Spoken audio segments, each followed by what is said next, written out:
যারাই অভিযুক্ত, যাদের বিরুদ্ধে বড় রকমের করাপশনের আছে, খুনের মামলা আছে, তাদের সবার ব্যাপারেই আমরা সিরিয়াস এবং প্রত্যেককেই আমরা ইভেনচুয়ালি আমরা প্রত্যাবাসন চাবো।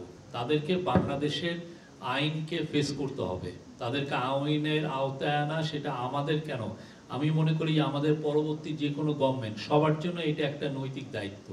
আমরা আমাদের কাজটা খুব ভালোভাবে করব এবং আমরা আশা করব যে আমরাই যেন কাজটা একটা শেষ করে যেতে পারি।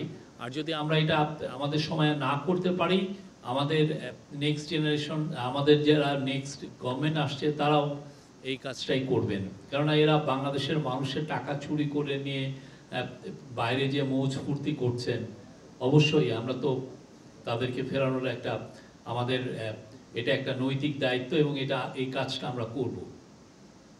এদের বেশিরভাগ এই যে যারা আওয়ামী লীগের লিডার যারা বাইরে গিয়েছেন, এদের বেশিরভাগের হাতেই রক্ত আছে।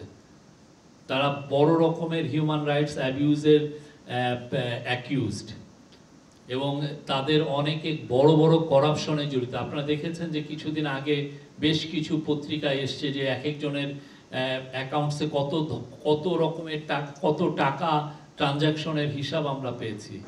আমার আপনার অ্যাকাউন্টসে তো 1 কোটি টাকার ট্রানজ্যাকশনও দেখা যায় না, অথচ এক একজনের 800, 900, 1200 কোটি টাকার ট্রানজ্যাকশন।